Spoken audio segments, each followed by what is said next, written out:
अप्रैल 1967 record चला है, तूने रात गंवाई सोई। ओ ये गीत तो बच्चों ने बहुत बार सुना है।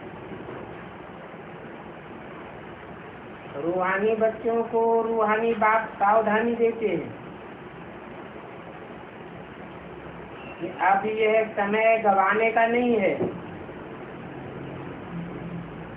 ये समय बहुत भारी कमाई करने का है। जैसे जैसे संगम का समय बीतता जाता है वैसे वैसे समय की वैल्यू बढ़ती जाती है। तो कमाई करने और कमाई कराने का यही समय है। बाप आया हुआ है कमाई कराने के लिए,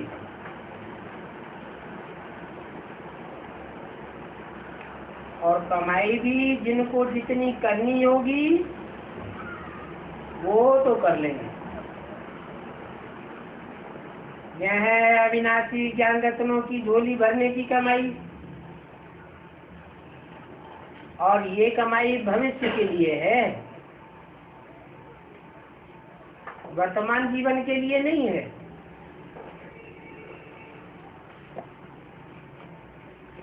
भक्ति में भक्ति करते हैं, भगवान से आस रखते हैं कि हमें इसी जीवन में प्राप्ति हो जाए। यह तो ज्ञान है, और ये ज्ञान आत्मा के लिए है। मनुष्य ये नहीं जानते हैं भक्ति शुरू होती है तब जब रावण राज्य शुरू होता है।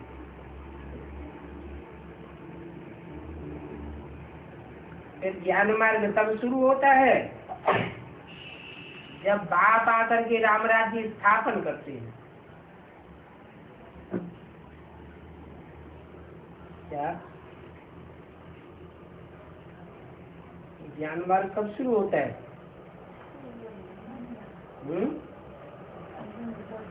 जब राम राज्य स्थापन करते हैं। तो राम राज्य स्थापन कर दिया क्या? नहीं, सन 36 से आए ज्ञान मार्ग नहीं शुरू हुआ। शुरू हुआ तो राम राज्य स्थापन हो गया। यहाँ तो बोला कि राम राज्य स्थापन करते हैं, बाप आते हैं राम राज्य स्थापन करते हैं, तब ज्ञान मार्ग शुरू होता है।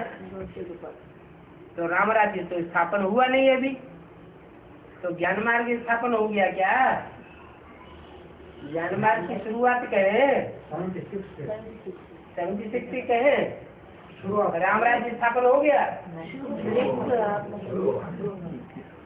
शुरू हुआ, किसके ऊपर राम राज्य हुआ?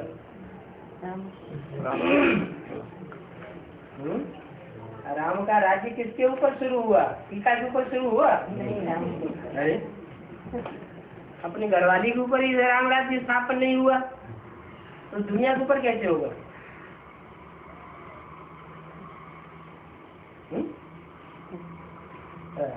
ये तो सारा ज्ञान उल्टा हो गया क्या? झूठी बात हो गई क्या?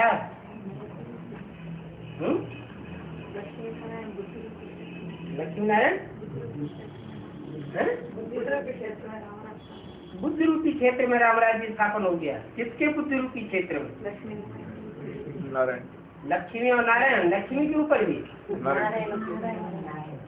नारायण के बुद्धि रूपी क्षेत्र में राम राज्य स्थापन हो गया है।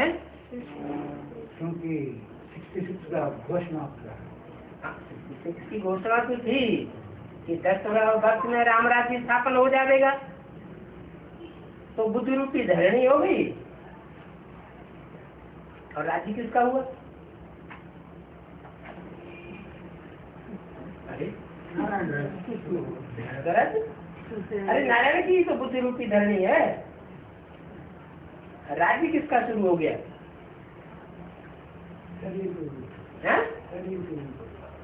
इसके ऊपर शरीर के ऊपर राज्य स्थापन हो गया।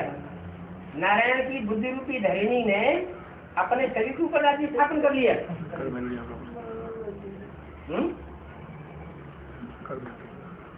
कहते हैं ईश्वर, ईश्वर माने शासन करता, वर माना श्रेष्ठ, श्रेष्ठ शासन करता। कौन सी आत्मा है?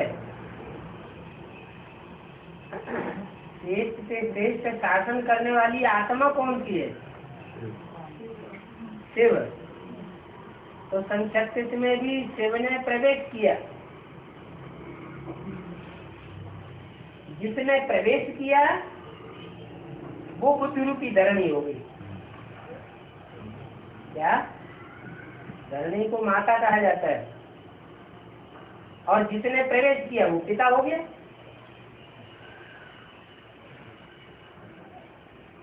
लेकिन ये नहीं कहेंगे कि राम राज्य स्थापन हुआ। हुआ उस समय ये नहीं कहेंगे। फाउंडेशन तो पड़ा, ज्ञान का बीज तो बोया, लेकिन राम राज्य स्थापन होता है तब जब शिव आकर के मुकर्रर रथ में परिपूर्ण रूप से आवेश कर लेता है। जैसे चाहे वैसे चलाए। आज में क्यों नहीं चलाए? आज में पूरा ज्ञान बुद्धि में बैठा नहीं, और अंत में पूरा ज्ञान बुद्धि में बैठ जाता है। तो ज्ञान मार्ग तब शुरू होता है जब बाप आकर के राम राज्य स्थापन करते हैं। अम्मा नहीं, बाप, बाप के रूप में आकर के राम राज्य स्थापन करते हैं। तो पहले पहले किसके ऊपर स्थापन करते हैं? कौन है? जिसने प्रवेश किया वही बुद्ध रूपी धरणी माता हो गई। ज्ञान है ही नई दुनिया के लिए। स्थापन होता है राम राज्य तो वो नई दुनिया बन गई, और पुरानी दुनिया खलास हो गई। आप हुए मर गई दुनिया।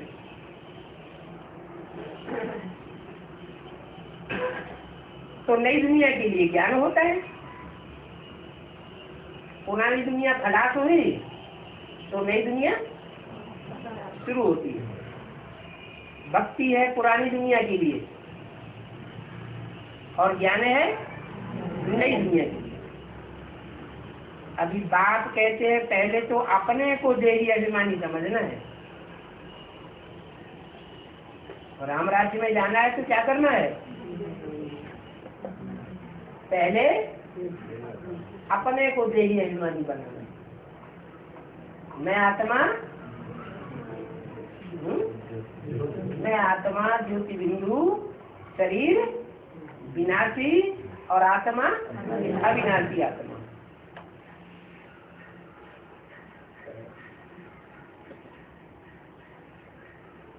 मनुष्य सब पुराने हो गए, दुनिया ही पुरानी हो गई। तुम बच्चों की बुद्धि में है पहले आत्मा है पीछे शरीर है? पहले आत्मा है कि पीछे शरीर है? पहले शरीर है, पहले आत्मा। नहीं, विनाशी अविनाशी की बात नहीं। पहले कौन है? पहले आत्मा है या पहले शरीर है? आत्मा। अच्छा, पेट में जब बच्चा होता है तो पहले पिंड होता है या पहले आत्मा होती है? पहले शरीर है कि पहले आत्मा है?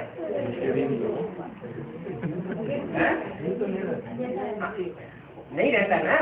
तो पहले कौन हुआ? पहले आत्मा है कि पहले शरीर है? है? तो है, लेकिन पहले है कौन?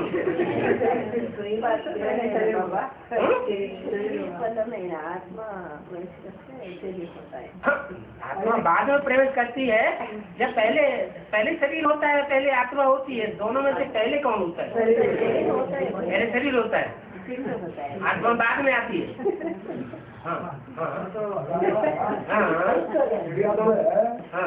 ये आत्मा दूसरा शरीर से 5 महीने के काम कर रहे हैं, उसी तरीके से ये पिंड तैयार होता है। हाँ, आत्मा पहले इसलिए कि आत्मा अगर पहले अपने स्वभाव संस्कार के आधार पर अपना वातावरण तैयार न करे, अपना वो क्या नाम नहीं अपना संस्कारों का विलय तैयार न करे, तब तक वो पिंड तैयार नहीं हो सकता। पिंड तैयार होता है, कोई नटका पैदा होता है, कोई के कान अंदर होते हैं, कोई को हाथ नहीं होते, कोई को पाँव नहीं होते, आंख नहीं होती, अंधा पैदा होता है। तो पिंड तैयार पहले हुआ तो, लेकिन तैयार किया किसने? आत्मा अपने संस्कारों के अनुसार शरीर को निर्माण करने वाली। आत्मा रचयिता और शरीर रचना। तो पहले आत्मा है, पीछे शरीर है। परंतु ड्रामा प्लान अनुसार उल्टा समझ लेते हैं। क्या? कि शरीर पहले है और आत्मा का पता ही नहीं होता। समझते हैं पहले हम देह हैं, फिर हम देही है। बाप कहते हैं ये देह तो विनाशी है, आज है कल नहीं रहेगी, और आत्मा तो अविनाशी है। इस आत्मा को तो तुम समझ गए। संस्कार आत्मा में रहते हैं, शरीर में संस्कार नहीं रहते। देह में संस्कार रहते हैं। अगर रहते होते तो सब चली जाती। आत्मा ही साथ में अच्छे बुरे संस्कार लेकर के आती है। तो संस्कारों के अनुसार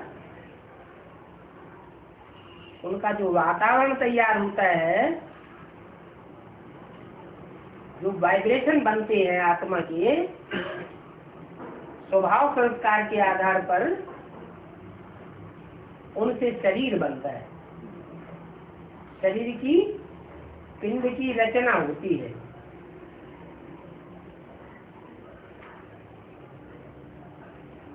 तो आत्मा अपने बुरे और अच्छे संस्कार ले जाती है, उनके अनुसार शरीर की रचना हो जाती है। रावण राज्य में तुम्हारे संस्कार आसुरी बन जाते हैं।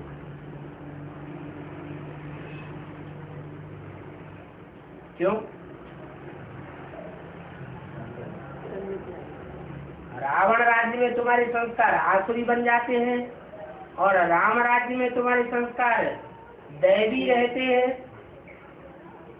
का कारण क्या है? क्या संस्कार?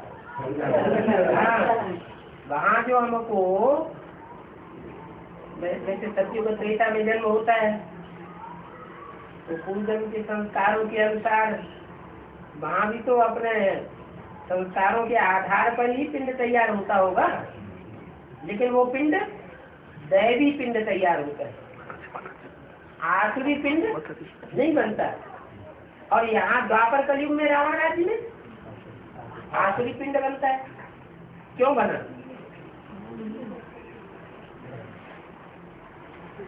त्रेता के अंत में एकाएक ऐसे परिवर्तन क्यों हुआ कि आसुरी पिंड बन गया?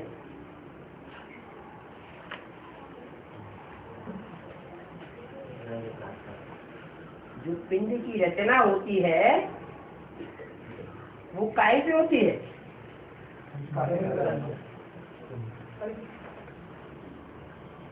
वो वृत्ति इंद्रियों के आचरण से होती है, और सत्युग त्रेता में इंद्रियों के आचरण से होती है। तो संग का रंग लगता है, आसुरी संस्कार भर जाते हैं। फिर आसुरी संस्कारों को दैवी बनाने के लिए बाप को आना पड़ता है। रावण आता है तो व्यर्थ संस्कार बनाता है, और राम आते हैं तो श्रेष्ठ संस्कार बनाते हैं। ये सारी रचना उस एक रचयिता की है। क्या? कौन सी सारी रचना? दैवी रचना हो और चाहे आसुरी रचना हो, दोनों प्रकार की रचना का बाप कौन हुआ? एक बाप। कैसे? कब से? सचिव आदि से दैवी रचना का बाप पैदा पत्ता कृष्ण बच्चा पैदा हुआ देवता, और द्वापर से इब्राहिम तो आया, लेकिन इब्राहिम ने आकर के तो विचारी वृत्ति बनाई,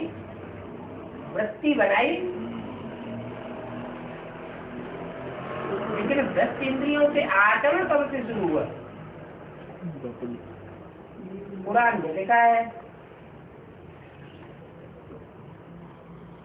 कि आदम और हव्वा जन्नत में भेजे गए। उनसे कहा गया कि बाड़ी का फल नहीं खाना।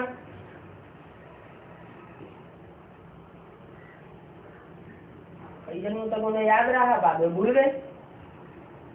जब भूल गए और उन्होंने वो फल खाया तो नरक में गिर गए। तो शुरुआत कहाँ से हुई? द्वापर से। द्वैतवादी युग जब शुरू हुआ, इब्राहिम आया और उसने द्वैत मत चलाया, और वहीं से पतन शुरू हो गया। जो देवताएं होते हैं वो कोई की बात जल्दी मान भी जाते हैं। क्या? जो आखिरी स्वभाव होता है हेकड़ी होता है, और दैवी स्वभाव एक ने कही तो दूसरे ने मानी, तो शायद दूसरे की बात मान लेते हैं। इसलिए मुसलमान हिंदुओं को काफिर कहते हैं। उनकी बुद्धि इधर उधर फिरती रहती है, कहाँ कहाँ फिरती रहती है। अभी तो बाप आया हुआ है, बाप आते हैं तो जो 63 जन्म के संस्कार हैं वो एकदम सुधरते हैं। यहाँ क्या होता है? यहाँ शूटिंग होने लग पड़ती है। शूटिंग होती है तो शूटिंग पीरियड में जितना अपनी मनमत पर और मनुष्य की मत पर चलते हैं, उतना आसुरी राज्य के संस्कार बनाते हैं, और जितना जितना श्रीमत पर चलते हैं उतना दैवी राज्य के संस्कार बनते हैं। तो बताया ये सारी रचना चाहे आसुरी हो और चाहे दैवी हो, उस एक रचयिता की रचना है। कौन हुआ वो एक रचयिता? शिव रचयिता है। हाँ, शिव बाबा वो रचयिता हो गया। अच्छा, शिव बाबा तो रचयिता है, तो वो स्वर्ग का रचयिता है या नरक का रचयिता कहेंगे? तो ये बात तो गलत है। ये सारी रचना उस एक रचयिता की है।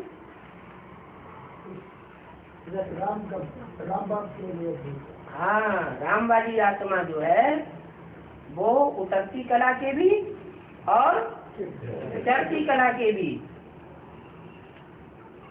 जिम्मेदार है। अगर बाप शिव ने जो बात कही और तुरंत की तुरंत अगर मान ली जाए और कभी उस पर हिलना डुलना न हो, तो कौन सी सृष्टि बनेगी? दैवी सृष्टि बनेगी। लेकिन 63 जन्मों के संस्कार पक्के होने की वजह से क्या परिवर्तन हो जाता है कि वो संस्कार इतने जटिल हो जाते हैं कि वो हटते नहीं, माना हथेली पर आम नहीं जमाया जाता, अभ्यास करना पड़ता है। किस बात का? एक की याद में टिकने का और अनेकों को बुलाने का। जिस एक रचयिता की ये सारी रचना है उनको सभी फादर कहते हैं।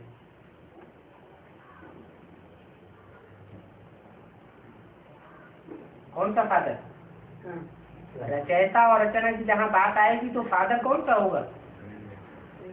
एक तो है आत्माओं का फादर, आत्मा है तो रची नहीं जाती, तो उसके रचयिता होने का सवाल ही नहीं। दूसरा है मनुष्य सृष्टि का फादर, मनुष्य रचे जाते हैं, मनुष्य अच्छे संस्कार बनते हैं तो देवता, और बुरे संस्कार बनते हैं तो असुर बन जाते हैं। तो मनुष्यों की रचना चाहे देवताई रचना के रूप में हो और चाहे आसुरी रचना के रूप में हो, उनका मूल बीज कौन बनता है? प्रजापिता। जैसे लौकिक बाप को भी फादर ही कहा जाता है, उस प्रजापिता को भी क्या कहते हैं? फादर कहा जाता है। बाबा और मम्मा ये दोनों अक्षर हैं बहुत नीचे। रचयिता तो पहले बाप को ही कहेंगे, माँ को तो रचयिता नहीं कहेंगे, वो पहले माँ को अडॉप्ट करते हैं। कौन? बाप। फिर रचना रचते हैं। तो पहली रचना कौन हुई? माँ पहली रचना हुई। और फिर जो बच्चा पैदा होता है उसमें बाप की भी सारी ताकत जाती, जीवन भर की प्योरिटी की, और माँ की भी प्योरिटी की सारी ताकत जाती। तो पहली रचना भले माँ है लेकिन पावरफुल रचना कौन बनता है? बच्चा बनता है। कृष्ण बच्चा हो या कोई भी बच्चा हो, इसलिए वर्षा बच्चे को दिया जाता है। भारत की परंपरा में माँ को वर्षा नहीं दिया जाता। तो वो बाप पहले माँ को अडॉप्ट करते हैं, फिर रचना रचते हैं। वेद का बाप भी कहते हैं, जो वेद का आत्माओं का बाप है वो भी कहते हैं मैं आकर के इनमें प्रवेश करता हूँ। किनमें? इन माता पिता में, इनमें रामकृष्ण में इनमें प्रवेश करता हूँ। तो इनका नाम बाला है। किनका? सृष्टि रूपी रंगमंच पर पाठ बजाने वाली जो भी आत्माएं हैं उनमें नाम बाला किसका है? राम और कृष्ण का। कहते भी हैं भागीरथ, भाग्यशाली रथ। मनुष्य का ही चित्र दिखाते हैं।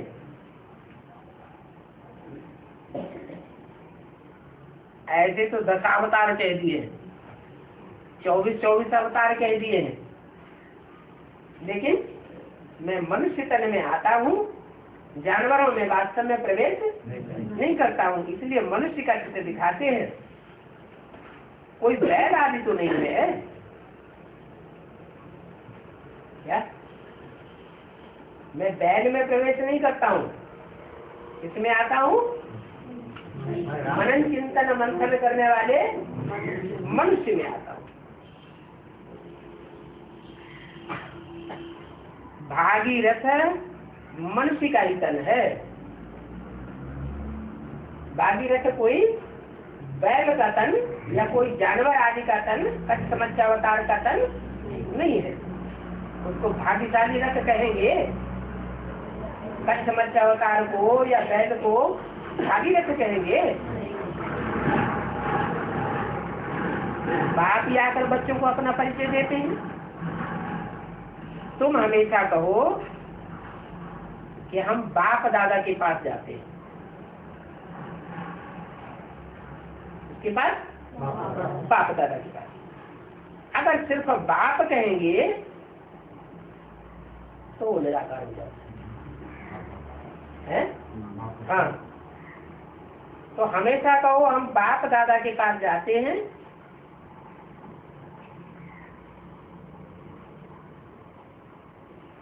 सिर्फ बाप के पास नहीं, निराकार बाप के पास तो तब जा सकते हैं, निराकार बाप के पास तो तब जा सकते हैं जब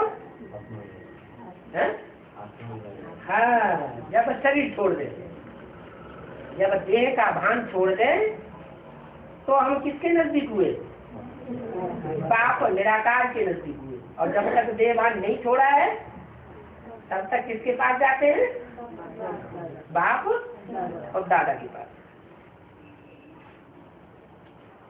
ऐसे तो कोई भी जा नहीं सकते बिना शरीर छोड़े, बिना देह का भान छोड़े निराकार बाप के पास कोई जा नहीं सकते हैं। जब शरीर छोड़े, देह भान छोड़े तो भागे।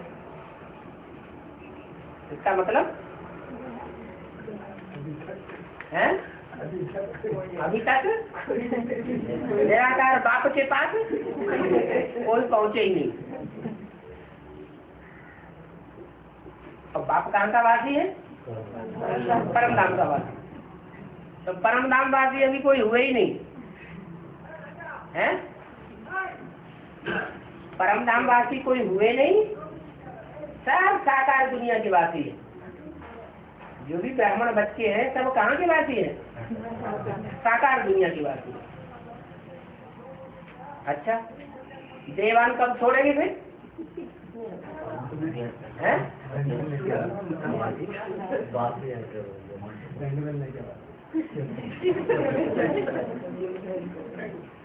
देवान तब छूटेगा जब साक्षात मौत सामने खड़ा हुआ है। आखिरी तो परम धाम वासी तो बनना है ना, कि नहीं बनना है? जो बाप के बच्चे हैं पूरे 84 जन्म लेने वाले और शरीर को कंचन काया बनाने वाले 4.5 लाख, उनको तो पहले पहले बाप के पास पहुंचना है ना। नई सृष्टि रखी जाएगी तो निराकारी बनेंगे, फिर साकारी बनेंगे। तो निराकारी बनने के लिए कहाँ पहुंचना पड़े? देह भान छोड़ करके निराकारी बनना पड़े। पहुंचेंगे कहाँ? हैं? बाप के पास कहाँ पहुंचेंगे?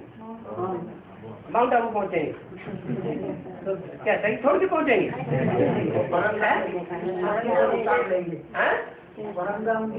ये सस्ती में उतार लेंगे। चलो उतार लेंगे, लेकिन हम पहुंचेंगे कब वहाँ? बुलावा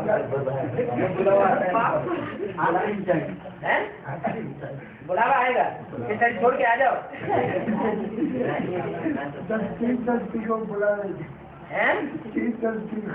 चीफ जस्टिस को बुलावेंगे तब फरिश्ता बनेंगे, तब देह और देह के संबंधों से रिश्ते टूटेंगे। तो शरीर छोड़े तो भागे, ऐसे तो कोई जा नहीं सकते, क्योंकि आत्मा तमो प्रधान बन गई है। इसलिए कोई भी वापस परम धाम में जा नहीं सकते। आबू अब्बा के घर में कब जा सकते हैं? जब देहभान छोड़ दे। इस समय सब आत्मा तमो प्रधान है। क्या तमो प्रधान है? इसलिए उनकी स्टेज में उड़ ही नहीं सकती।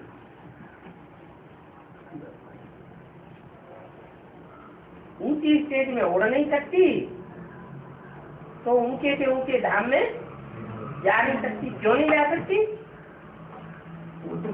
क्योंकि जो शरीर रूपी, जो देह रूपी मिट्टी है, इसका वजन हमको खींच लेता है।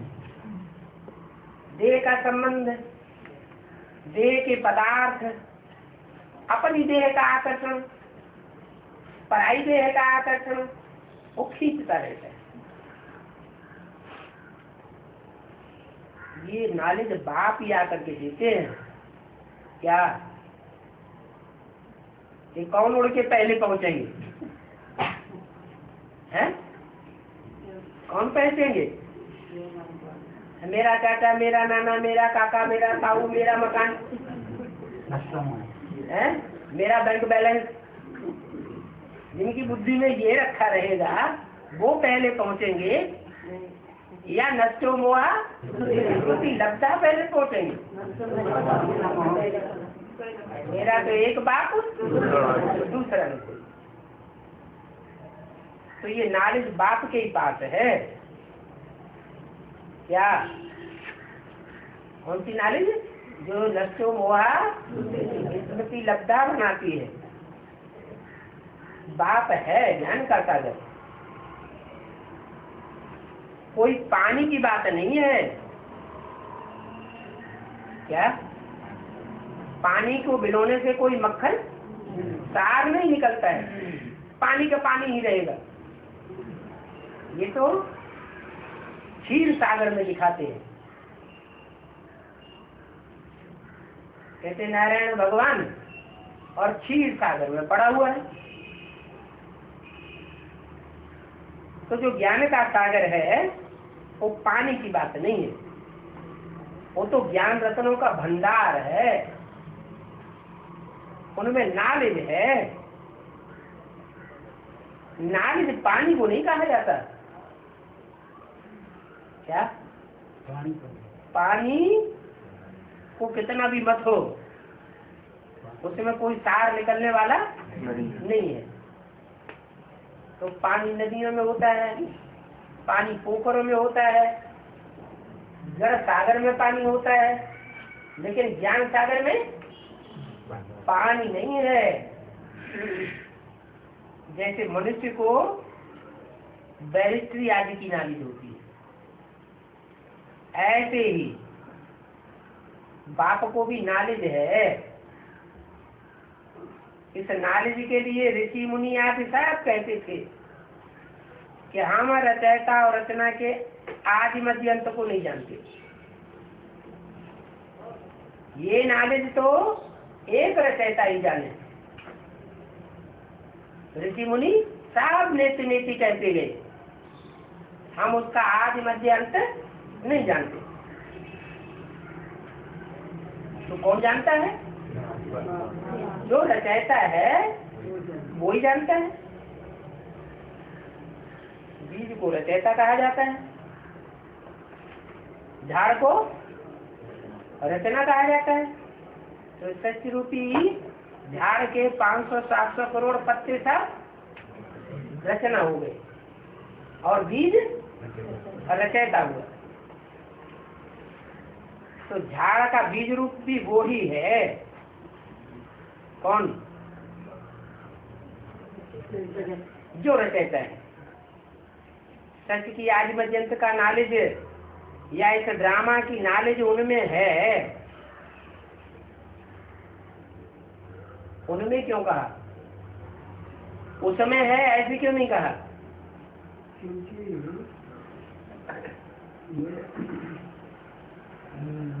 माँ के तरफ से उनको बोल रहा है। क्योंकि दो आत्माएं हैं। क्या? एक सुप्रीम सोल और एक जिसमें प्रवेश करता है मनुष्य शक्ति का बाप। तो जब आए ही हैं तो सुना देंगे ही।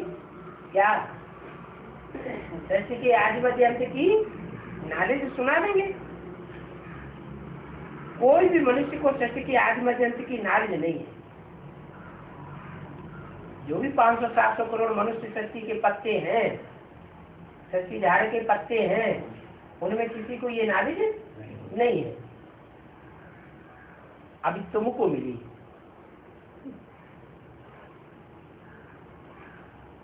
अभी माने कभी, संग में भी कभी,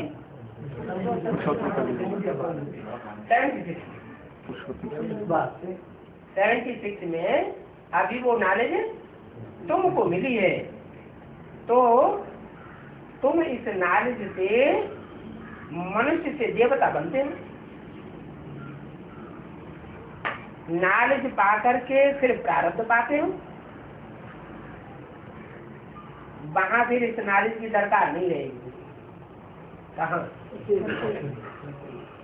जो भी स्वर्णिम संगम युग होगा, अथवा जो भी सत्य होगा या त्रेता होगा, या भी जो होगी स्वर्ग की दुनिया होगी, वहां तो कोई इस नॉलेज की दरकार नहीं रहेगी। ऐसे नहीं कि देवताओं में यह ज्ञान नहीं है तो कहेंगे कि वो तो इडियट है।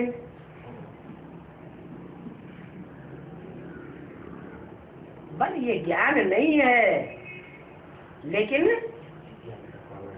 इस ज्ञान का सार उनकी बुद्धि में बैठ जाता है कि मैं आत्मा हूं। जब तक मैं आत्मा ये कॉन्सेंट बुद्धि में न बैठे, तब तक न शांति धाम वापस जा सकते हैं और न सुख धाम जा सकते। तो वो देवताएं तो नॉलेज से पद प्राप्त कर लेते हैं। बाप को पुकारते हैं कि हे बाबा आओ, उसके लिए हमको रास्ता बताओ। पतित से पावन बनने के लिए आकर के रास्ता बताओ, क्योंकि जानते नहीं है। अभी तुम जानते हो कि हम आत्माएं इस शक्ति की रहने वाली नहीं है। कौन आत्मा है?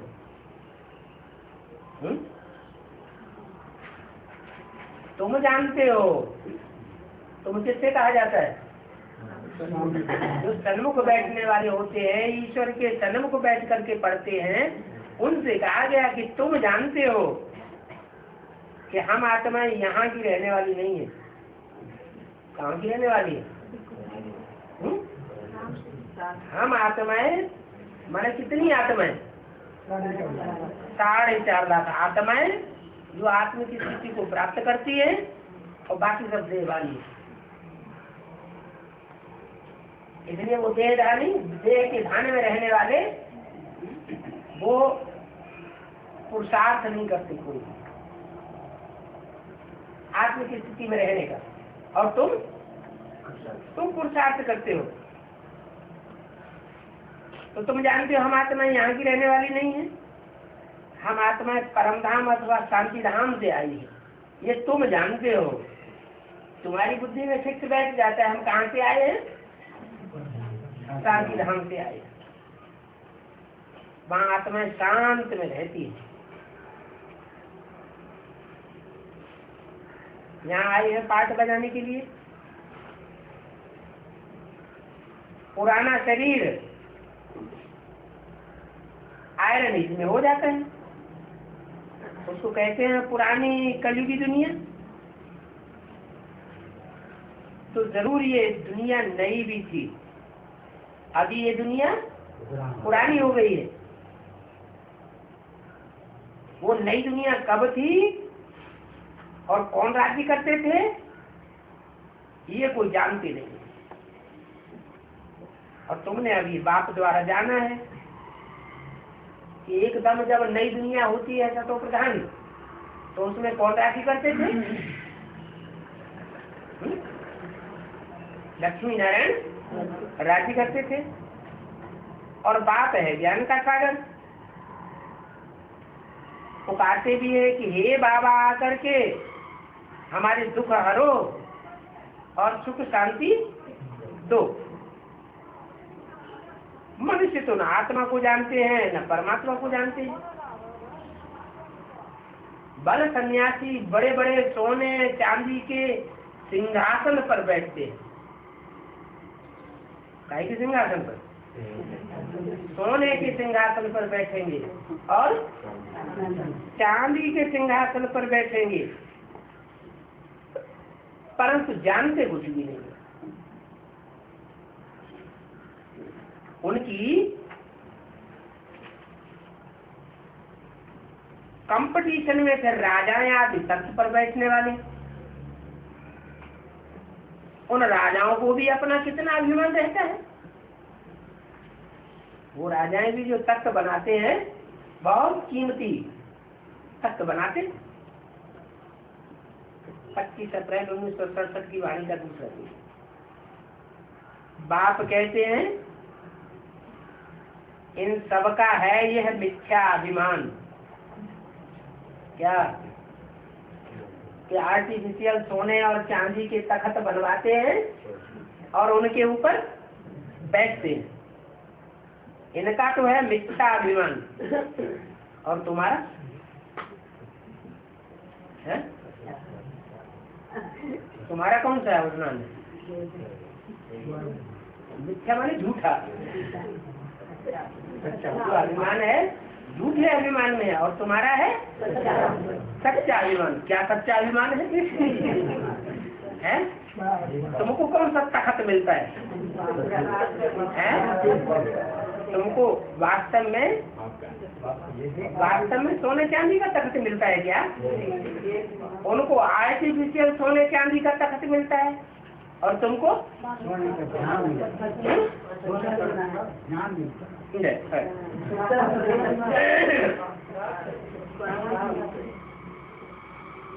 तख्त पर बैठ के राज्य किया जाता है। वो सन्यासी भी जो सभा को कंट्रोल करते हैं, काय पे बैठते हैं?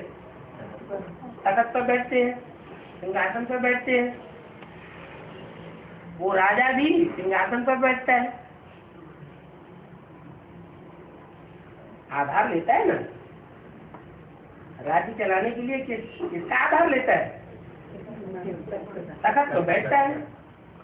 तो उनका तो झूठा अभिमान है, और तुम्हारा सच्चा अभिमान है। ये कैसे?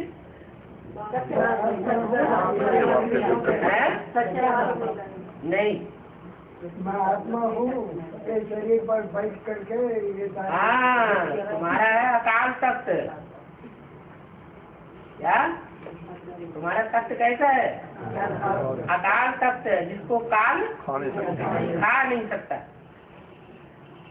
सोना है, सोना जब अग्नि में जलाया जाता है तो सोना नष्ट होता है क्या? उसमें जो दूसरा अलाव बत्तर पड़ा होगा वो खाद जलेगी, लेकिन सोना नहीं जलता। तो तुम अकाल तख्त की वासी हो, और वो अकाल तख्त, वो सिख लोग तो कहते हैं अकाल तख्त पर पुलिस पहुंच नहीं सकती, कहते हैं ना। वो तो काठ का तख्त बना दिया हमने। काहे का बनाया है? काठ, काठ, काठों नहीं, काठ माने लकड़ी का। तुम्हारा तख्त कोई कठबुद्धि नहीं है क्या? तुम्हारा तख्त तो चैतन्य बुद्धि है। कौन है अकाल तख्त? जिसको कोई काल खा नहीं सकता। नैया डोलेगी लेकिन डूबेगी नहीं। तो कौन सी नैया है? कोई शरीर रूपी नैया है, सोने की भी है, तो फिर चांदी की भी है। सोने की नैया क्या नाम क्या दिया है? चंद्रकांत वेदांत। जब जहाज डूबता है, क्या जब कोई बड़े बड़े जहाज डूबने लगते हैं तो क्या करते हैं? छोटी छोटी नवैया सागर में डाल देते हैं। उनमें भी कोई मुख्य नवैया होती होगी, है जिस नवैया का गायन है, नैया डोलेगी लेकिन डूबेगी नहीं। वो नवैया तो और धर्मों की आधार बनती है, और जो तुम्हारी नवैया है वो नवैया डूबने वाली नहीं है। तो उनका तो मिथ्या अभिमान है और तुम्हारा सच्चा अभिमान है। उनमें आत्माभिमान तो है नहीं और तुम्हारे में आत्मा अभिमान है। आत्मा का ज्ञान उनमें नहीं है, वो आत्मा को जानते ही नहीं। जब आत्मा को ही नहीं जानते तो फिर परमात्मा को कैसे जानेंगे? क्या परमात्मा को जानने के लिए पहले किसको जानना जरूरी? बच्चा भी जब पैदा होता है तो पहले किसको जानता है? माँ को जानता है ना, बाद में बाप को जानता है। तो यहाँ भी आत्मा रूपी बच्चे हैं, वो पहले किसको जाने? आत्मा में भी पहली आत्मा कौन? जिसको जाने, उसकी वैल्यू को पहचाने, तब परमात्मा बाप को जाने।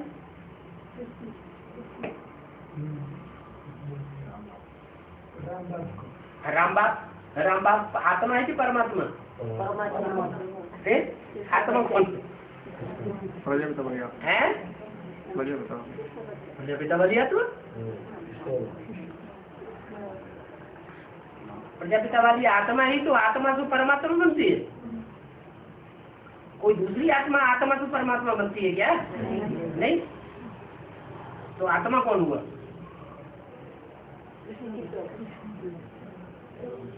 परमात्मा में ज्ञान है या आत्मा में ज्ञान है? परमात्मा में ज्ञान है और आत्माओं में, चाहे 500 करोड़ में से कोई भी आत्मा उठाओ, उनमें किसी में ज्ञान नहीं है। उनमें पानी है लेकिन ज्ञान नहीं है। वो जो भी सुना देंगे वो सुना हुआ सुना देंगे, क्या कोई नई बात नहीं बताएंगे। और बाप नई नई पॉइंट सुनाते रहते हैं। तो जो आत्मा को भी नहीं जानते, परमात्मा को भी नहीं जानते, माना रचयिता को भी नहीं जानते और रचना को भी नहीं जानते, वो सब है जंगली जानवर। उनको जंगली जानवर कहा जाता है। आगे तुम भी नहीं जानते थे, माने तुम भी जंगली जानवर, बंदर से भी बदतर। वो जंगली जानवर तो बंदर, उन्हें तो बहुत विकार होते हैं, लेकिन तुम उन बंदरों से भी बदतर बन गए। अभी ज्ञान मिला है तो समझते हो बरोबर हमारी सूरत मनुष्य की थी लेकिन सीरत बंदर की थी। अभी बाप ने हमको नॉलेज दी तो हम नॉलेजफुल बन गए हैं। रचयिता और रचना का ज्ञान मिला है क्या? रचयिता कौन है? राम बाप प्रजापिता। और रचना कौन है? फर्स्ट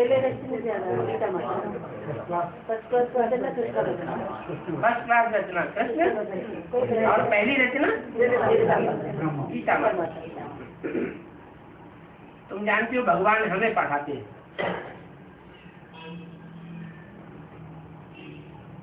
हमें पढ़ाते हैं, उन जंगली जानवरों को नहीं पढ़ाते। क्या? उनको नहीं पढ़ाते हैं और हमको पढ़ाते हैं। तो तुमको तो कितना भारी नशा होना चाहिए। बाबा है ज्ञान का सागर, उनमें बेहद का ज्ञान है।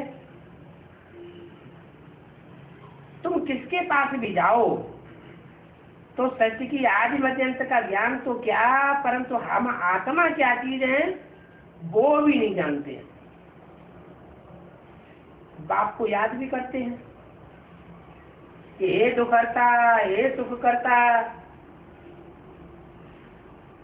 फिर दुख हरता कहते हैं, सुख करता कहते हैं, फिर भी ईश्वर को सर्वव्यापी कह देते हैं। तो दुखों को हरण करने वाला होगा, सुख लाने वाला होगा, तो कोई मनुष्य रूप में होगा ना, कोई एक ही होगा ना, फिर सर्वव्यापी बता देते हैं।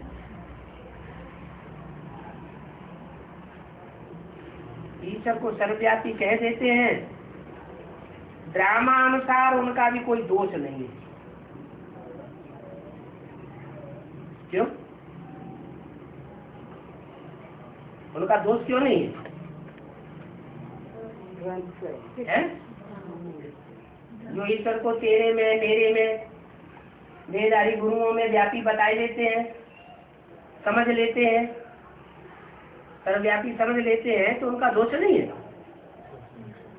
है? उनका दोष इसलिए नहीं है कि उनको भी माया बरगलाती है।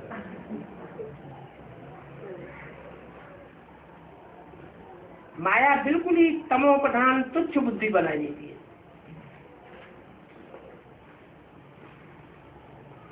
भक्ति अर्थात दुर्गति में अभिमान में पड़े हुए हैं, उनको कुछ भी पता नहीं पड़ता है कि हम दुर्गति में पड़े हुए हैं। बाप समझाते हैं, तुम तो बुलाते हो कि हम दुर्गति में पड़े हैं, आकर के सदगति करो। तो जब बुलाते रहे 63 जन्म, तो फिर अपन को दुर्गति में क्यों नहीं समझते हैं? 63 जन्म बुलाया, अभी आए हुए हैं, तो बाप को सर्वव्यापी समझे हुए हैं, अभी भी माया के बरगलावे में है। अपन को दुर्गति में समझते नहीं है कि हमारी बुद्धि इतनी तामसी बन गई है कि बाप आया हुआ है तो भी अब पहचान नहीं पाते। अभी बाप ने तुमको तो समझाया है, तो तुम फील करते हो कि बरोबर भक्ति दुर्गति है, तब तो पुकारते हैं कि आकर के पति से पावन बनाओ। परंतु जब तक ज्ञान नहीं है, ज्ञान न होने के कारण दुर्गति को ही अच्छा समझते हैं, क्योंकि कीड़ों को दुर्गति में ही सुख भासता है, गंध में ही उनको अच्छा लगता है। ये भी जैसे कीड़े हैं, बाप तो आते हैं गंध से निकालने, दुब्बड़ में फंसे हुए हैं, दलदल होती है ना, जितना निकलने की कोशिश करते हैं उतना और नीचे डूबते जाते हैं। क्या उनका, उनको विचारों को पता ही नहीं है, तो क्या करेंगे, दुब्बड़ में फंसे पड़े हैं। फिर ऐसे दुब्बड़ में फंसे हुओं को निकालना ही बड़ा मुश्किल हो जाता है। कितना भी उनको समझाओ, निकाल करके आधा पौना तक ले आओ, फिर भी हाथ छुड़ा करके आखिरी गिरी पड़ते। औरों को भी ज्ञान देते हैं, सावधान करते हैं, परंतु माया का थप्पड़ लगने से फिर खुद डूब जाते हैं। दूसरों को निकालने की कोशिश करते हैं और खुद गिर पड़ते हैं। तो ऐसों को निकालने में फिर कितनी मेहनत लगती है, क्योंकि डायरेक्शन के विरुद्ध चलते हैं। क्या बाप जो डायरेक्शन देते हैं उस डायरेक्शन के अनुकूल नहीं चलते और ही विपरीत चलते हैं, इसलिए माया के हार खा लेते हैं। उनको अपना पाप ही अंदर अंदर खाता रहता है। ये भी माया से लड़ाई है ना। तुम अभी युद्ध के मैदान पर हो।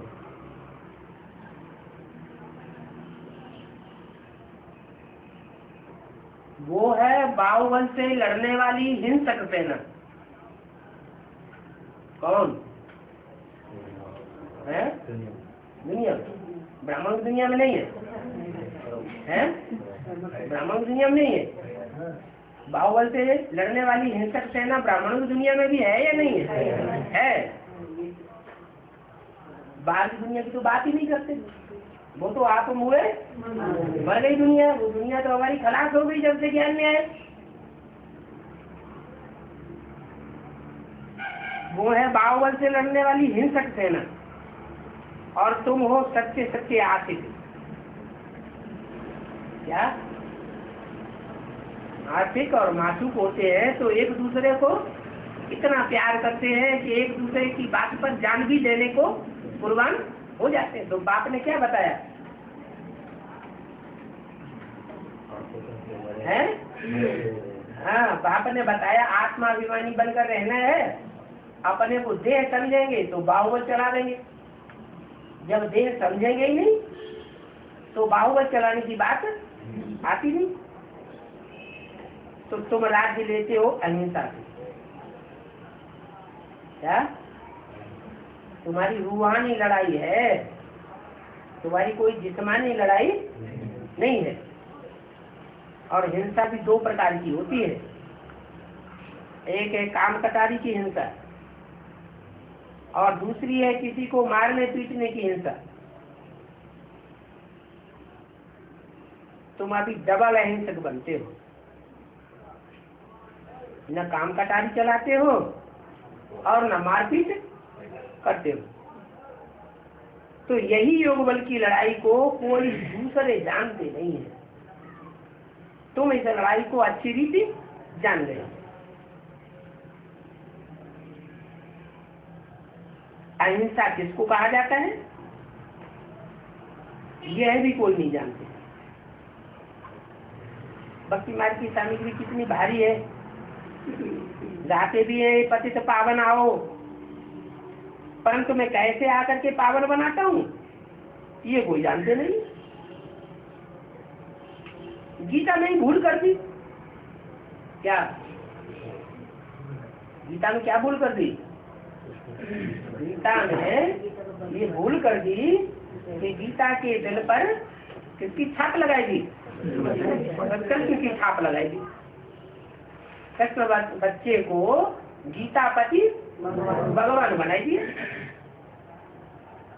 तो मनुष्य को भगवान कह दिया।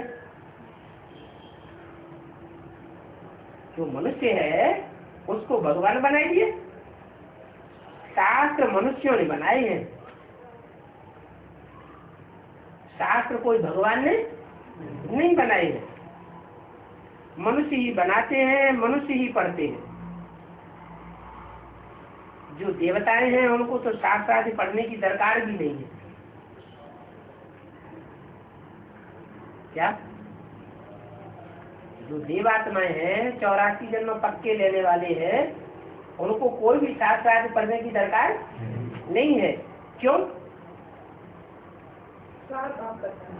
क्योंकि उनको तो शास्त्रों का सार बताने वाला बाप मिल गया जो ज्ञान का सागर है। तो शास्त्रों को क्यों पढ़ेंगे? और न वहां नई दुनिया में कोई शास्त्र होते ही। तो भक्ति बिल्कुल अलग चीज है और ज्ञान अलग चीज है। कैसे भी है ज्ञान, भक्ति और वैराग्य। ज्ञान मिलता है तो भक्ति की बातों से वैराग आ जाता है। अगर भक्ति की बातों से वैराग नहीं आया तो समझो ज्ञान नहीं बुद्धि में बैठा। पहले ज्ञान मिलता है, फिर भक्ति छूटती है। भक्ति जब छूट जाती है, बुद्धि में से भक्ति की बातें उड़ जाती हैं, तो जैसे उन बातों से वैराग वैराग आते हैं। तो तुम जो कुछ इन आंखों से देखते हो वो सब भस्म होने वाला है। ये बुद्धि में ज्ञान बैठ जाता है। क्या? चाहे मनुष्यों को देखते हैं, चाहे वस्तुओं को देखते हैं, संबंधियों को देखते हैं, अपने शरीर को देखते हैं, वो सब क्या होने वाला है? सब खलास होने वाला है। ये 5 तत्वों का तामसी शरीर भी खलास हो जाएगा। इन सब का वैराग, इन सारी चीज की पुरानी दुनिया का वैराग, इन आंखों से जो कुछ देखते हो, क्या वो कुछ भी नहीं रहेगा। ये सब माया का पसारा है। भक्ति वाली में भी ये बातें बोली हुई। गो गोचर जहाँ लग मन जाई, तो सब माया जानो भाई। क्या? ये आंख और जो भी इंद्रियों के पहुंचने की चीज है, जहाँ तक ये आंखें जाती हैं, जो कुछ भी हम देखते हैं वो सब माया का रूप है। आज है और कल खलास हो जाएगा। ओम।